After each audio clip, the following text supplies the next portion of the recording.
Vamos então pedir ao Senhor que nos traga uma palavra, que fale ao nosso coração nessa noite. Há um tempo desse o pastor falou da nossa responsabilidade quando a palavra é ouvida, o tipo de solo, o tipo de coração ao receber a palavra. Eu queria que agora você afofasse aí o seu coração, que você se prontificasse a ouvir a palavra de Deus agora. Eu queria que você orasse nesse momento, pedindo para o Espírito de Deus falar com você, trazer algo que verdadeiramente comunique a sua graça e o seu amor. Feche seus olhos agora, ore mesmo, peça ao Espírito de Deus para lhe trazer revelação, conhecimento, para que esta palavra não caia num terreno ruim, mas caia em terra boa. Ó Eterno, nesta hora abrimos o nosso coração, que o Teu Santo e Bom Espírito nos traga mesmo desafios, nos traga uma palavra que nos leve além, que nos faça crescer, que nos faça ser transformados dia após dia. Nós te pedimos, pela Tua misericórdia, no nome de Jesus. Amém. Amém? Então vamos lá. O tema desse ano, 2015, qual é o tema? Ano da colheita triplicada. De novo? Ano da colheita triplicada. Esse é o projeto da Igreja da Paz, aqui de Palmas, nesse ano, que teremos uma colheita triplicada neste ano. Então, para uma colheita triplicada, é preciso também uma fé triplicada. Eu preferia dizer uma fé tridimensional, uma fé que alcança 3 aspectos que às vezes nós não consideramos tanto. O texto que nós vamos usar hoje está no segundo livro dos Reis, no capítulo 2, segundo livro dos Reis, capítulo 2, versículo 9 a 14. Enquanto você procura, deixa eu lhe fazer uma pergunta. Qual é o seu maior desafio? Qual é a sua maior guerra, a sua maior batalha? Qual é a sua maior luta? Alguns rapidamente diriam que é o diabo, aquele ser que se opõe a Deus e todos os projetos de Deus e que parece que incansável em nos atrapalhar. Essa seria a sua grande luta. Outros acham que é o pecado, uma força que procura sempre contrariar também a vontade de Deus, ou então os problemas, alguns relacionamentos, alguma coisa, alguma limitação. Mas eu quero lhe dizer que você está enganado. A sua maior luta, a sua maior guerra, o seu maior desafio, segundo a Bíblia, é exatamente a fé. O apóstolo Judas, um dos apóstolos de Jesus, escreveu: Amados, quando eu empregava toda a diligência, estava fazendo com muito capricho em escrever-vos acerca da nossa comum salvação. Judas estava fazendo um tratado sobre a salvação, sobre a fé, sobre a obra de Jesus, e ele continua: Foi que me senti obrigado a corresponder-me convosco, exortando-vos a batalhardes diligentemente, com muito empenho, pela fé que uma vez por todas foi entregue aos santos. Essa é a nossa grande batalha, a batalha da fé. A nossa grande luta é a luta da fé. Por isso o apóstolo Paulo dizia ao seu filho na fé, ao seu grande discípulo Timóteo, dizendo: combate o bom combate da fé. E eu acredito que essa é a nossa grande luta mesmo. Você é salvo pela fé. Você recebe o Espírito Santo de Deus pela fé. Você obtém vitórias na sua vida cristã pela fé. Por isso mesmo, o apóstolo Paulo diz: o justo viverá pela fé. E ele está repetindo um texto do Antigo Testamento, do livro de Abacuques, que de fé em fé nós somos vitoriosos. João diz: esta é a vitória que vence o mundo. : a nossa fé. A nossa fé. O que é fé? Para muitos, fé é a capacidade de acreditar assim que os outros não têm. É um pensamento positivo. Vai ter 100 mil na minha conta, eu vou tirar o extrato, tem 100 mil na minha conta. Tem uma fé, não é fé. Isso não é fé. Isso, aí a pessoa vai lá, não tem 100 mil, é porque eu não acreditei como deveria acreditar. Fé, na verdade, é confiabilidade. Fé é a correspondência dos fatos àquilo que eles verdadeiramente são. A Bíblia diz: sem fé é impossível agradar a Deus, porquanto é necessário que aquele que se aproxima de Deus creia que Ele existe e que se torna galardoador, recompensador daqueles que o buscam. Eu queria então falar um pouco sobre a fé, para que você tenha a sua fé renovada, tenha a sua fé fortalecida nesse aspecto bem tríplice. Vamos ler o texto que eu disse, 2 Reis, capítulo 2, versículo 9, diz o seguinte: havendo eles passado, Elias disse a Eliseu: pede-me o que queres que eu te faça antes que seja tomado de ti. Disse Eliseu: peço-te que me toque por herança a porção dobrada do teu espírito. Tornou-lhe Elias: dura coisa pediste, todavia se me vires quando for tomado de ti, assim se te fará, porém se não me vires, não se fará. Indo eles, andando e falando, eis que um carro de fogo com cavalos de fogo os separou um do outro, e Elias subiu ao céu num redemoinho. O que vendo Eliseu clamou: meu pai, carros de Israel e seus cavaleiros, e nunca mais o viu. E tomando as suas vestes, rasgou-as em duas partes. Então levantou o manto que Elias lhe deixara cair, e voltando pôs-se à borda do Jordão, e tomou o manto que Elias lhe deixara cair, feriu as águas e disse: onde está o Senhor Deus de Elias? Quando feriu ele as águas, elas se dividiram para um lado e outro, e Elias passou. Vamos tomar a vida de Eliseu como um referencial de fé, mesmo que a Bíblia tenha centenas, muitos outros nomes que poderíamos usar nessa hora como referenciais de fé. Homens que viveram uma vida de fé, cresceram na fé, exercitaram a sua fé, mas nessa noite vamos tomar a vida de Eliseu. O primeiro aspecto desta fé tridimensional, desta fé triplicada, é a fé em Deus. O maior inimigo da nossa fé também não é nem o diabo, não são também os problemas e nem mesmo o pecado. O maior inimigo da nossa fé em Deus é a falta do conhecimento de Deus, a falta do conhecimento da sua palavra. Nós temos aqui na história de Elias, que ele desejava muito ser um profeta aprovado por Deus, e ele então foi desafiado por Elias, Eliseu foi desafiado por Elias para se tornar um profeta. Ele estava trabalhando, estava cultivando a terra, estava ali na sua lide, Elias passou por ele, lançou a sua capa, e Eliseu tomou uma decisão radical. Fez um churrasco com a sua junta de bois e passou a lavar os pés de Elias, passou a estar com ele, passar tempo com ele.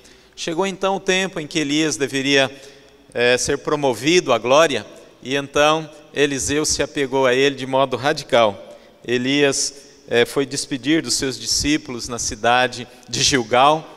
Eliseu não desgrudou dele. Foi também ali em Betel. Eliseu ficou junto dele. Quando ele foi ao Jordão, Eliseu estava junto dele. Foi quando ele fez esse pedido no texto que nós acabamos de ler aqui. Quando Elias foi tomado de um modo sobrenatural, incomum para os homens, ele foi trasladado para o céu sem experimentar a morte, que sempre experimentamos aqui. E naquele instante então Elias havia pedido isso, para ter porção dobrada do espírito de Elias. Na verdade ele estava dizendo, na cultura judaica, que ele desejava ser o herdeiro daquele ministério.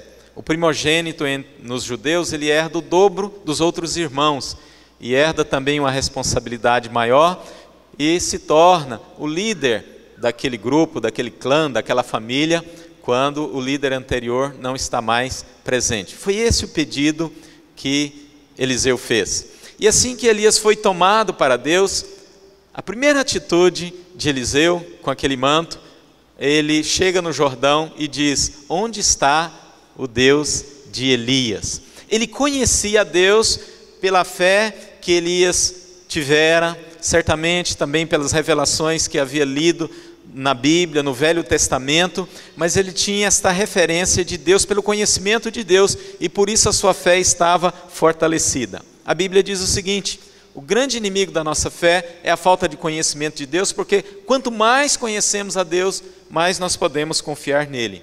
Na Bíblia está escrito: a fé vem pelo ouvir, e ouvir a palavra de Cristo. Quer ter mais fé?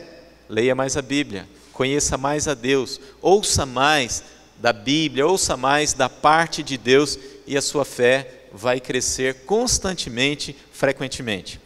Por isso, o tempo a sós com Deus, o tempo que nós tomamos com a palavra de Deus, o tempo que nós tomamos na meditação, não simplesmente numa maratona de leitura, não simplesmente numa leitura que se faz na vida da Bíblia toda, de Gênesis a Apocalipse, mas num verdadeiro desejo de conhecer a Deus e continuar conhecendo a Deus. A fé tem uma relação direta com o conhecimento de Deus. A fé tem uma relação direta o quanto você se dedica a estar com Deus no seu dia a dia. Porque na verdade, quanto mais você conhece o propósito de Deus, mais você confia em Deus. Quanto mais você conhece a bondade de Deus, o amor de Deus, mais você confia em Deus. Quanto mais você conhece o caráter de Deus, você muito mais confia. Quanto mais você conhece o poder de Deus, mais você se sente seguro e guardado por Deus. Quando não conhecemos, nós não temos esta confiança. A falta de fé é muitas vezes exatamente a falta do conhecimento de Deus. Pessoas que não conhecem a Deus veem um Deus vingativo, um Deus procurando as suas faltas. Pessoas que não conhecem o poder de Deus e se veem diante de grandes desafios e problemas no dia a dia e então ficam desesperadas, desanimadas. Então, a fé em Deus, ela é um resultado direto deste conhecimento constante, cada vez maior em Deus e no seu poder. Esse é o aspecto da fé que todos nós conhecemos. Quando falamos em fé, pensamos em fé em Deus, pensamos em confiar em Deus, pensamos em ter a nossa segurança em Deus. Mas eu quero me dedicar mais em falar sobre dois outros aspectos da fé.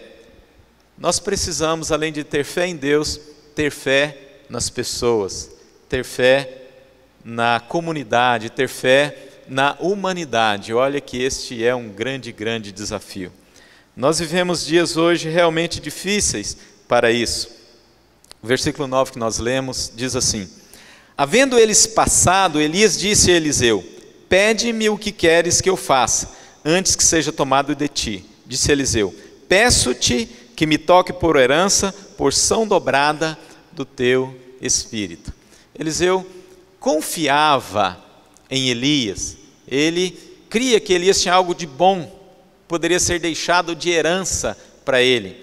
Essa é uma fé em pessoas. Eliseu admirava Elias, ele deixou seus negócios, deixou tudo, porque encontrou naquele homem de Deus alguém que merecia também a sua confiança. São dias maus para confiar em pessoas. A classe mais desacreditada que existe, até as pesquisas confirmam isso, são os políticos. E quando se fala de política, as pessoas já têm toda aquela negatividade, toda aquela desconfiança. Eu quero lhe dizer que há pessoas boas que também são políticos. Você pode achar raro e difícil, mas existe sim.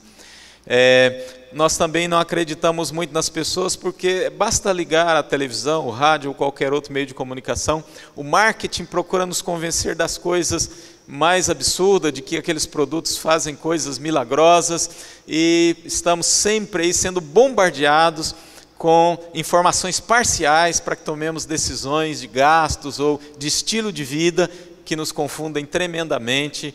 Até mesmo o jornalismo, a imprensa, os órgãos que trazem as informações, nós não podemos ter toda essa confiança, porque até em escolher uma notícia e deixar de anunciar uma outra, há uma intenção de formar uma opinião, de formar os nossos pensamentos. Então, como é difícil mesmo confiar nas pessoas. E quantos líderes religiosos, alguns até que por algum tempo nos inspirou e nos trouxe desejo de viver uma vida semelhante a deles, trouxeram toda essa frustração e essa desconfiança em pessoas. Mas mesmo assim, nós precisamos acreditar nas pessoas, nós precisamos acreditar em gente, nós precisamos ter a nossa fé renovada em pessoas. Você pode me citar com facilidade aquele texto lá de Jeremias 17:5, maldito o homem que confia no homem, faz da carne mortal o seu braço e aparta o seu coração do Senhor. Não é nesse sentido que eu estou dizendo de confiança, dessa confiança devida a Deus, dessa confiança na infalibilidade das pessoas, numa confiança de que as pessoas sejam perfeitas e que elas vão sempre corresponder. Não é isso, mas nós crermos nas pessoas porque dentro delas existe um potencial divino incrível, de que nas pessoas das quais nós menos esperamos há um potencial de vida, há um potencial de criatividade, há um potencial de bondade, há um potencial incrível em cada uma das pessoas. Exatamente, porque em cada pessoa existe traços de Deus, há algo da imagem de Deus mesmo nos caídos, nos que estão nas situações mais extremas, naqueles que agora estão em prisões, daqueles que neste momento estão caídos nas ruas da cidade, vencidos por vícios, daqueles que estão caminhando pelas rodovias, aí, esquecidos das suas famílias, agindo de uma maneira tão louca. Mesmo essas pessoas são as pessoas que precisam de credibilidade. Nós vivemos numa sociedade de uma cultura da dúvida, da incredulidade, da desconfiança nas pessoas. Nós desenvolvemos uma cultura de não acreditar. Nós desenvolvemos uma cultura exatamente defensiva, de uma cultura em que as pessoas já são culpadas e de uma cultura de acusação. Essa é uma cultura, lamentavelmente, do nosso país. Só para, em termos assim de referência e de comparação, eu não estive lá, mas lendo e ouvindo falar. Por exemplo, na Suíça você não tem alguém para vender as revistas e jornais. Existe lá uma caixinha para você colocar o dinheiro, pegar o seu troco, tomar o seu jornal, e não há nenhuma câmara, não há ninguém fiscalizando essa sua atividade da compra de jornal, porque é uma confiança da pessoa que produz aqueles jornais e com aquela pessoa que vai usar aquele jornal. Eu soube de alguém que viajou por lá, ficou muito espantado, passando num lugar de plantação de milho, havia uma plaquinha dizendo o valor do milho, a pessoa podia entrar na lavoura, colher a quantidade que ele queria, havia uma caixinha ali que não tinha cadeado, nada, uma caixinha que se abria, em que a pessoa pagava, pegava o seu troco e podia continuar a sua viagem. Uma sociedade onde há confiabilidade, onde há uma cultura de confiança. Em muitos países na Europa não tem um cobrador no ônibus, no sistema público de transportes. A pessoa compra os seus passos, usa, mas não tem uma fiscalização, não tem uma pessoa que está ali cobrando que ele esteja usando aquele passe, que esteja usando pagando por usar o sistema de transportes. Uma cultura que procura dar confiabilidade às pessoas, que acredita nas pessoas, onde este capital de confiança é retribuído também. Quanto mais nós desconfiamos das pessoas, mais elas correspondem a essa desconfiança. Quanto mais confiamos, mais elas correspondem a esse capital de confiança. Essa confiança entre os nossos relacionamentos. Olha, nós estamos vivendo com muita negatividade em relação às pessoas, aos líderes, às políticas. Isso faz muito mal a você. Isso faz um mal tremendo às pessoas, porque nós precisamos de termos fé fé nas pessoas mesmo. Eu li um livro há muito tempo atrás, em que um pregador trabalhava com pessoas em situações extremas, eram gangues violentas, eu acredito que em Nova York, e esse pregador, ele morreu há pouco tempo, só que eu esqueci o nome dele. Oi? David Wilkerson, obrigado. David Wilkerson trabalhava com estas gangues, e uma dessas gangues era os Maus, e então numa ocasião, o David Wilkerson disse: hoje nós vamos levantar uma oferta aqui, e apontou, ele já sabia que era o líder daquela gangue, e o Nick vai colher esta oferta. Eles saíram zombeteiramente colhendo as ofertas e ajuntaram um bom montante. Mas David Wilkerson disse mais: vocês vão lá no fundo e vocês vão contar a oferta, depois vocês vão trazer ela aqui para mim. E lá no fundo tinha uma porta fácil de escapar. Quando eles chegaram ali, eles chegaram sorrindo ali e todos disseram: vamos embora, vamos embora, vamos embora. Naquele instante Nick estava com essa ideia, mas ele parou um instante. Ele disse: nunca ninguém confiou em mim, eu não vou fazer isso. Ele disse: não, nós vamos contar esse dinheiro e entregar lá para o velhote. Eles contaram todo aquele dinheiro, entregaram para David Wilkerson, e naquela ocasião Nick passou por uma transformação profunda. Ele escreve aquele livro Nick, Forge Nick, e se tornou um dos grandes homens de Deus neste século, um referencial de uma pessoa profundamente transformada e que estavam profundamente perdido. Um ato de confiança pode mudar uma vida. Eu sei que muitas pessoas estão numa situação muito ruim porque confiaram em pessoas, porque acreditaram em pessoas, exatamente por exerceram isso que eu estou dizendo aqui. Mas isso não deve matar a sua fé nas pessoas. Sabe o que mais faz uma criança ir além, um jovem a ir além? Ele receber confiança. Aqueles pais que acreditaram nos seus filhos, que disseram que eles podiam, que afirmaram a identidade desses seus filhos, colheram como resultado filhos seguros, confiantes, que encararam concursos, que encararam situações muito complicadas na vida, porque alguém estava dizendo: você pode, eu confio em você, você é capaz. E essa cultura de confiar, de afirmar e de poder promover as pessoas funciona verdadeiramente. Eu sempre, a Célia e eu desenvolvemos uma cultura de acreditar nos nossos filhos, de dizer que eles podiam mesmo, de dizer que eles eram capazes mesmo. E olha, nós temos hoje visto como eles têm colhido resultados desta confiança, de chegarem diante de grandes desafios e poderem ter alguma afirmação no seu interior que diz: você pode, você pode, você é capaz dessas coisas. E nós hoje precisamos muito disso. É um mundo onde não há confiança. É verdade, há muitas razões para não confiarmos, mas eu vou lhe dizer uma razão para você confiar. Deus confia em pessoas. Deus é tremendamente humanista. Deus acredita em restauração, na recuperação das pessoas. Ele investe pesado exatamente em pessoas. Conta-se uma historiazinha, uma anedota, que Jesus chegou ao céu e então foi aquela festa, na recepção, perguntas como é que foi a missão, e tudo estava indo muito bem, até que um anjo, um arcanjo, um serafim, resolveu fazer uma pergunta, disse: mas Jesus, e agora, daqui para frente, como é que vai ser? Jesus respondeu com toda tranquilidade: eu deixei lá 12 pessoas, eles vão continuar esse projeto, eles vão fundar uma igreja e o negócio vai funcionar.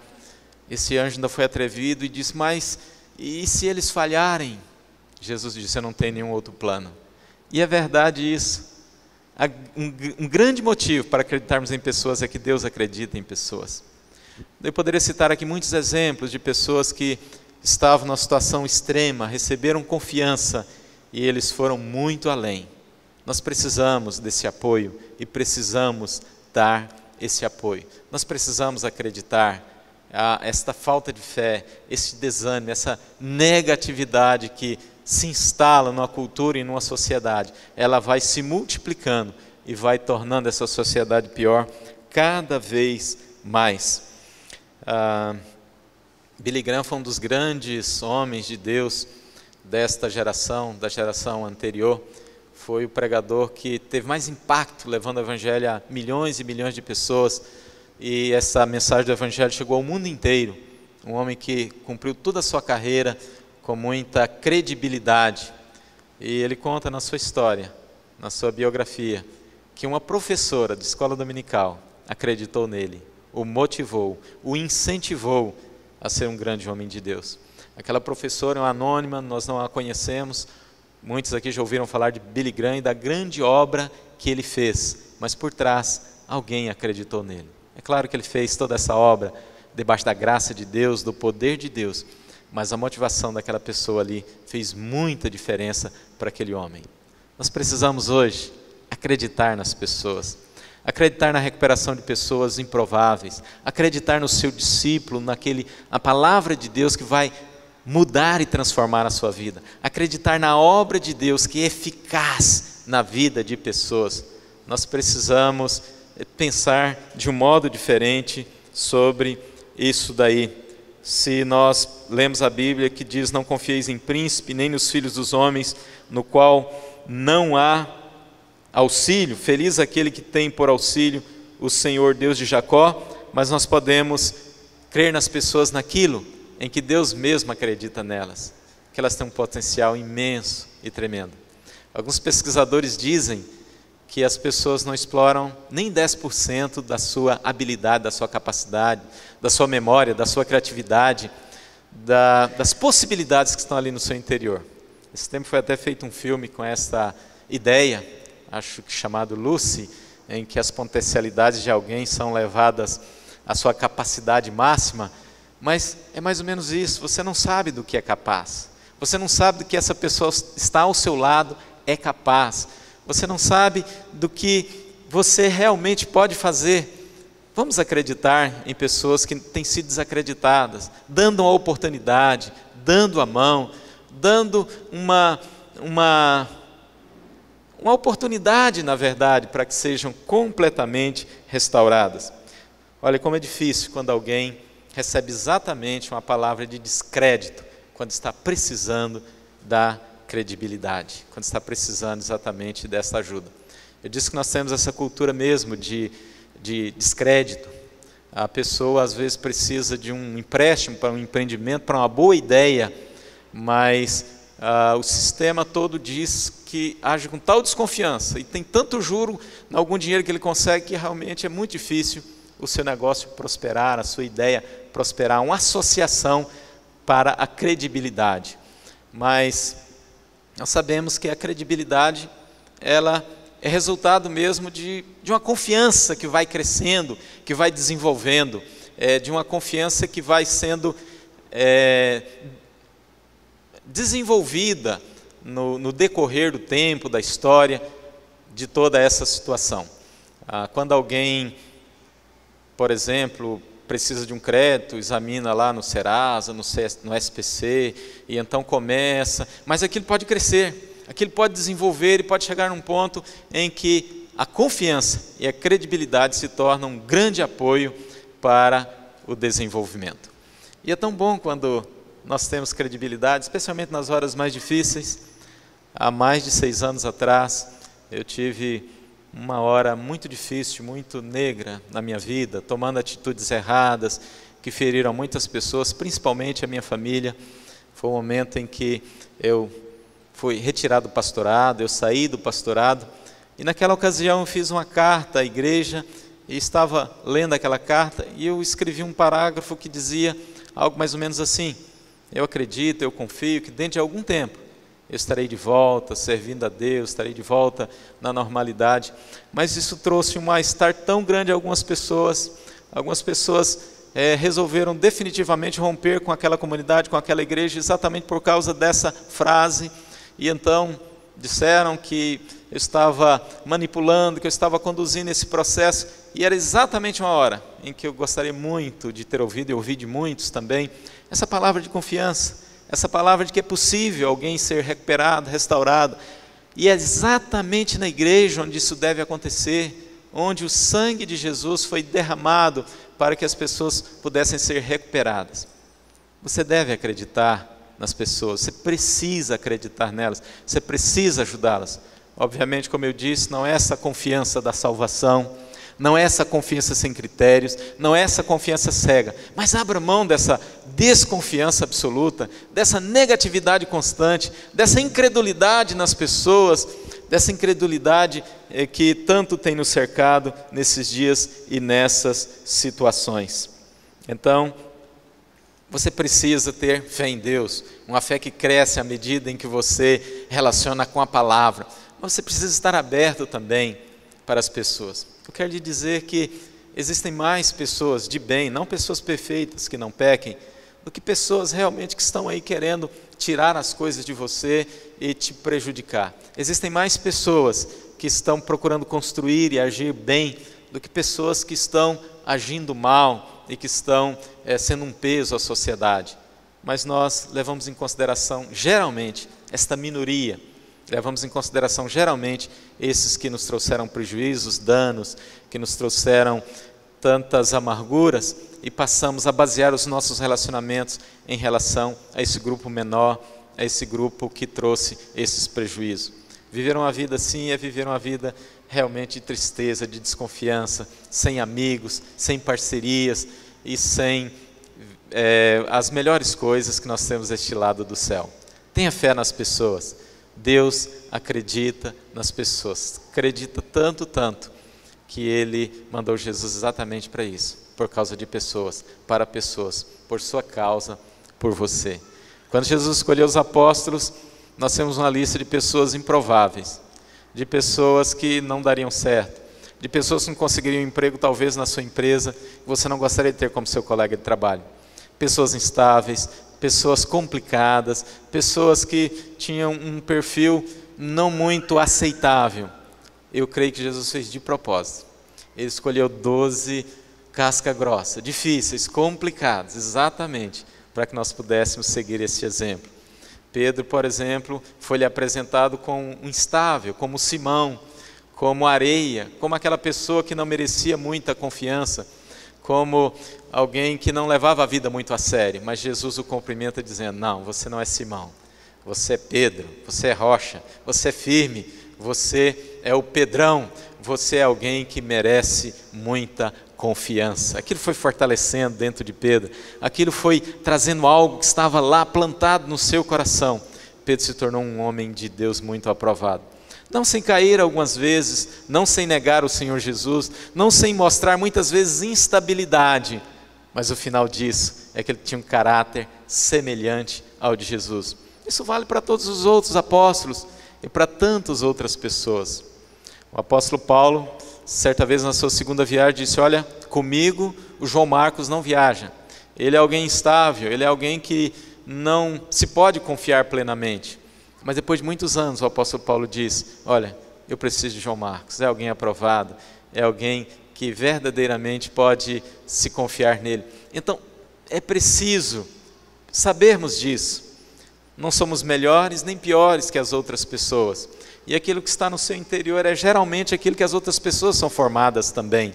Algumas delas não tiveram os seus privilégios de formação, de caráter, de família, mas há um tesouro em cada uma pessoa que está aí perto de você, mesmo naqueles que parecem não haver nenhuma esperança mais. Invista em pessoas, invista nos seus filhos, invista naqueles que estão próximos a você, invista nesses improváveis, invista no seu discípulo, invista mais no seu discípulo, acredite, fortaleça a sua fé, fortaleça o seu caráter, e você vai ver grandes coisas acontecendo por causa disso. Por isso então, voltando aqui ao nosso Eliseu, ele dizia que ele queria essa porção dobrada. Ele tinha alguém como referência para ele confiar, alguém que era palpável na fé e na graça de Deus, e ele podia então dizer e querer porção dobrada ali daquele Espírito. Fé em Deus, fé nas pessoas e fé... Oi? Qual o terceiro ponto da fé aí? Fé em você. Se tivesse acertado, a gente ia terminar o sermão aqui, mas como não acertaram, vamos lá então para esse terceiro ponto. Fé em você, fé em si mesmo. Eu quero ler aqui na Segundo dos Reis, capítulo 5, versículo 8, só um versículo aqui, que diz o seguinte: ouvindo, porém, Eliseu, homem de Deus, que o rei de Israel rasgara as suas vestes, mandou dizer ao rei: por que rasgaste as tuas vestes? Deixa-o vir a mim e saberá que há profeta em Israel. Gosto dessa palavra aqui de Eliseu. Isso aqui se dá no seguinte contexto: Naamã foi enviado pelo rei da Síria ao rei de Israel com a carta de recomendação dizendo: assim que chegar o comandante aí, eu quero que você o cure dessa lepra.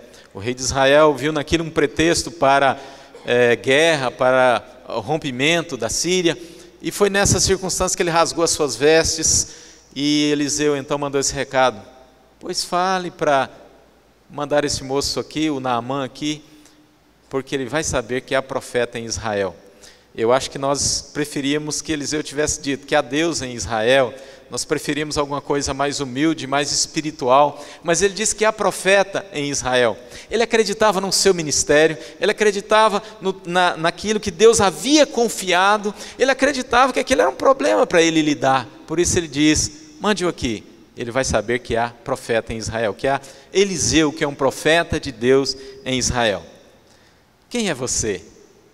A Bíblia, um dos modos como ela é definida, é como um espelho, e é das figuras mais bonitas sobre a Bíblia, porque é aí que você se vê. E ao contrário do que muitos pensam, que vão ver ali um monstro horrível simplesmente, se você está em Cristo Jesus, você vai ver as coisas mais tremendas, maravilhosas, por causa da obra da cruz, por causa de Cristo Jesus em você.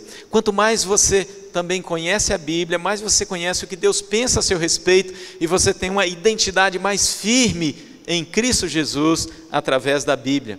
Então, a fé em Deus não apenas aumenta quando lemos a Bíblia, mas a fé em nós mesmos também, ela cresce à medida em que nós conhecemos a Bíblia, à medida em que nós a lemos e meditamos nela. Você precisa crer em você mesmo. Um dos títulos mais tremendos da Bíblia para você é o título de cristão. Nós somos muito acostumados a usar a palavra cristão, mas o seu sentido, ele surgiu lá na igreja de Antioquia, e era dizer pequeno Cristo, era um Cristo pequeno, e na verdade não há melhor identidade para nós do que sermos a imagem e semelhança de Jesus, de expressarmos e fazermos o que Jesus veio fazer. E na verdade esse é o grande projeto de Deus, que nós nos transformemos na imagem do seu Filho, na imagem de Cristo Jesus. E se nós somos cristãos, se nós somos pequenos Cristos, se nós temos essas características de Cristo, como Paulo diz, se nós temos a mente de Cristo, se nós temos o ministério de Cristo, então nós temos muito valor, nós podemos confiar em nós, nesse sentido de acreditarmos em nós, de termos essa correspondência. O Senhor Jesus veio com a grande tarefa de profeta, sacerdote e rei, e nós encarnamos este mesmo ministério e trabalho. Profetas, trazermos aquilo que da parte de Deus as pessoas precisam. Sacerdotes, levarmos essa pessoa à fonte da graça, levarmos até Deus. Reis, nós temos restabelecido o governo de Deus que foi perdido ali no Éden com o pecado. A história da humanidade, em poucas palavras, é esta: Deus nos colocou aqui no Jardim do Éden como governantes, como vice-rei, como seu representante para todo o universo e criação. Estávamos ali colocados exatamente para que a vontade de Deus se estabelecesse. Algum problema devia haver, porque nós fomos colocados para guardar e cuidar daquele jardim, mas nós tínhamos então ali a autoridade e a confiança de Deus para essa grande tarefa. Com o pecado, o governo deste mundo e esse sistema transferiu-se para Satanás. E então alguns aguardam que na volta de Jesus isso seja restaurado, o reino de Deus seja restaurado. Mas a Bíblia não coloca nessa perspectiva. A Bíblia coloca que quando Jesus morreu, quando ele disse ali na cruz, está consumado, naquele instante, ele quebrou esse poder e esse governo satânico sobre a humanidade, sobre quantos estejam em Cristo Jesus e sobre a terra. Então nós agora, ainda, com toda a situação que nós vivemos, nós temos o governo de Cristo aqui. O apóstolo Paulo fala em Romanos uma das frases mais lindas: reinamos em vida. Ou como disse o Senhor Jesus: não temais, ó pequenino rebanho, porque o Pai vos confiou o seu reino. Ou como Jesus disse ainda: toda a autoridade me foi dada no céu e na terra. Ide, portanto, ele diz, vocês têm essa autoridade, e façam discípulos de todas as nações. O reino de Deus e o governo de Deus não é algo distante para a volta de Jesus, é desde a cruz. E então, quando ele se ausenta, ele nos deixa nessa posição dizendo: vocês têm a chave do reino dos céus. O que vocês ligarem na terra terá sido ligado no céu. O que vocês desligarem aqui terá sido desligado no céu. Então toda esta autoridade, todo esse poder está à sua disposição, está com você. E é assim que Deus nos vê. Quando Gideão estava tendo atos de covardia, escondido procurando esconder algum mantimento diante das ameaças, Deus se apresenta a ele e diz: homem valente. Ele não podia acreditar nisso, e ele teve muita dificuldade em acreditar nisso, mas é exatamente o que Deus precisava para que ele realizasse aquele grande trabalho de libertador, que ele pudesse acreditar que ele era um homem valente. É assim que Deus olha para você. Ele vê pela ótica da cruz, ele vê pela obra de Jesus, ele vê pelo projeto que ele tem para você. Ele não vê na perspectiva que muitas vezes você mesmo se vê, que você mesmo se olha. Por isso mesmo nós precisamos mudar essa perspectiva.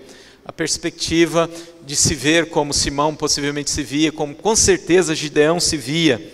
E você então pode dizer com toda a confiança: tudo o que Deus diz que eu sou, eu sou. Tudo o que Deus diz que eu tenho, eu tenho. Tudo o que Deus diz que eu posso, eu posso. E você viver nessa perspectiva, nessa identidade. Eu desafio você a ler a Bíblia nessa pesquisa, nesse desafio de descobrir o que Deus diz sobre você.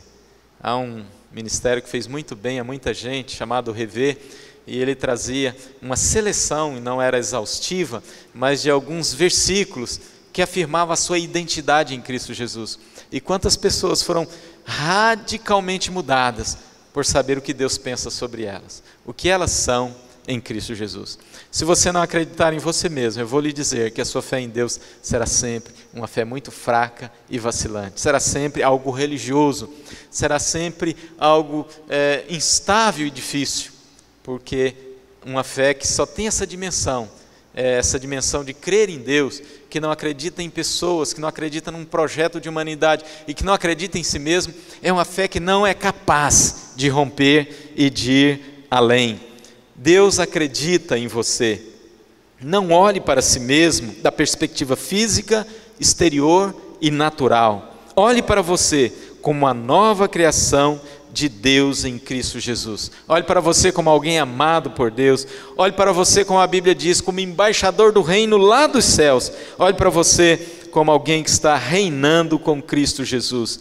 Jesus ficou tão empolgado com seus discípulos quando se viram usando a autoridade dele, que os espíritos malignos se lhe submetiam, que ele disse: eu via Satanás caindo do céu como um relâmpago. Eis aí vos dei autoridade para pisardes serpentes e escorpiões, e sobre todo o poder do inimigo, e nada absolutamente vos causará dano. Então, era isso que o Senhor Jesus via: vencedores, pessoas verdadeiramente transformadas. Quando lemos o livro de Apocalipse, nós temos que ficar animados com aqueles que venceram pelo sangue do Cordeiro, pela palavra do testemunho que deram, e que passaram esse tempo e essa geração mais que vencedores. Mas não apenas quando inicia um novo, a plenitude do reino com a volta de Jesus, mas aqui, agora e nesse tempo. E tem pessoas que têm medo de demônios, que se assustam com algum barulho que eles façam, ou com alguma palavra de bravata que eles dizem, pois se tem algo que nós devemos ter dó é dos demônios. Você tem autoridade sobre todos eles, sobre o mais graduado deles. Eles realmente estão debaixo da sua palavra, da sua autoridade, por causa da obra da cruz em Cristo Jesus. O apóstolo Paulo chega ao ponto de dizer: tudo é vosso. Isso muda a nossa oração, isso muda a nossa perspectiva quando amanhecemos e levantamos diante dos desafios que temos, dos problemas, das lutas que encontramos, quando nós temos essa palavra de Deus. O apóstolo Paulo diz que Deus se atreveu não só a dar algumas coisas, mas até nos dar Cristo Jesus, tão precioso, o máximo que Ele poderia nos dar. Então nós precisamos acreditar mesmo em nós, nós precisamos ter esta fé. Se nós crermos em Deus como aquele que pode tudo, que é perfeito, que nos ama, se nós cremos que as pessoas também são feitas desse mesmo material, elas podem ser restauradas e elas podem realmente fazer muito mais do que fazem por causa da obra da cruz, mas principalmente se você acredita em você, naquilo que Deus tem chamado a fazer, você terá de fato uma grande colheita. Se você tem apenas um desses aspectos, fica profundamente desequilibrado. Na língua hebraica, eles fazem a conjugação dos verbos diferente. Eles começam com ele, tu, eu. Essa perspectiva de ele apontando para Deus, apontando para o outro e depois chegando nele. Essa é uma boa lógica para nós termos a nossa fé desenvolvida, essa da língua hebraica, a língua que nos trouxe a revelação do Velho Testamento. Acreditamos em Deus, acreditamos também em pessoas, naquilo que nós podemos acreditar, né, com essas limitações. Acreditamos em nós também naquilo que podemos acreditar, naquilo em que Deus tem acreditado e tem desenvolvido em nós. Porque ficamos às vezes muito espirituais, dizendo que não podemos acreditar nas pessoas, não podemos acreditar em nós mesmos, quando Deus diz exatamente o contrário, naquilo em que podemos acreditar sim.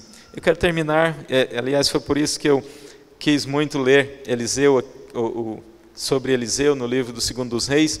No capítulo 13 eu termino com esta palavra aqui: morreu Eliseu, 13:20, e o sepultaram. Ora, bando dos moabitas costumavam invadir a terra à entrada do ano. Sucedeu que enquanto alguns enterravam um homem, eis que viram um bando. Então lançaram o homem na sepultura de Eliseu, e logo que o cadáver tocou os ossos de Eliseu, reviveu o homem e se levantou sobre os seus pés. Esse é um dos casos assim, não é, de milagres extremos que a Bíblia nos conta. Eliseu já tinha morrido, tinha sido sepultado, e numa ocasião fizeram um sepultamento ali às pressas e equivocaram quanto ao lugar da sepultura e acabaram ressuscitando um homem ali. Eu achei interessante isso porque, pesquisando sobre a vida de Eliseu, ele pediu a porção dobrada do espírito de Elias, e os grandes milagres que Elias fez, Eliseu fez pelo menos dois desses milagres, como a multiplicação dos pães e outros. Mas Elias havia ressuscitado um menino, um garoto, Eliseu também, e ele não havia feito o dobro desse milagre na sua vida, mas mesmo depois de morto, aqui esse texto bíblico nos confirma que ele ressuscitou alguém. Veja quanto a fé ela leva a extremos. Veja quanto a fé e aquele pedido que ele fez a Deus, ter porção dobrada do espírito de Elias, o levou a um cumprimento até após a sua morte. Deus faz dessas coisas para com aqueles que verdadeiramente o levam a sério. Até por isso eu queria desafiá-los a esta fé de Eliseu, aquele que dizia o Deus de Elias, aquele que queria a porção dobrada do espírito de Elias, e aquele que podia dizer: mande esse homem aqui, porque ele vai ver que há profeta em Israel. Que você tenha essa santa ousadia, não de se estribar em alguma coisa de muito valor seu, mas de saber que aquilo que Deus te confiou é sério, é para valer mesmo, que você pode verdadeiramente ajudar pessoas, orar por elas, discipulá-las, e você pode ajudá-las de alguma maneira. Eu, por exemplo, tenho uma facilidade às vezes de ajudar as pessoas em aconselhamento, em situações que precisam de uma ideia, de uma sugestão. Aliás, dar palpite é comigo mesmo. A pessoa não está pedindo, já está dando palpite. Então, mas você precisa ver que Deus tem feito coisas boas através de você, e você precisa de acreditar em você, e que Deus age em você, Deus age nas outras pessoas, e que você pode exercer essa fé em Deus. Não vai haver uma colheita grande, triplicada, não vai haver uma colheita especial sem fé. Sem fé é impossível agradar a Deus, sem fé é impossível colher. Deus tem demonstrado que Ele é de confiança. Deus tem provado para nós que Ele merece que nós andemos em confiança. Não é essa fé, simplesmente vai acontecer coisas improváveis ou impossíveis, mas uma caminhada com Deus, sabendo que Ele não vai falhar no seu caráter, que Ele não vai falhar nas suas promessas, na sua caminhada com você. E você então pode andar firme com Ele. E ainda quando existem decepções com pessoas, você pode continuar com o mesmo projeto de Deus, porque Ele acredita em pessoas. O seu grande projeto não são cachoeiras, estrelas, sóis, não são planetas. O seu grande projeto é você, são pessoas. E por isso mesmo, se Ele acredita em pessoas, acredite também. Se Ele acredita em você, acredite também. E com a fé tridimensional, eu creio, a sua vida vai ser radicalmente mudada.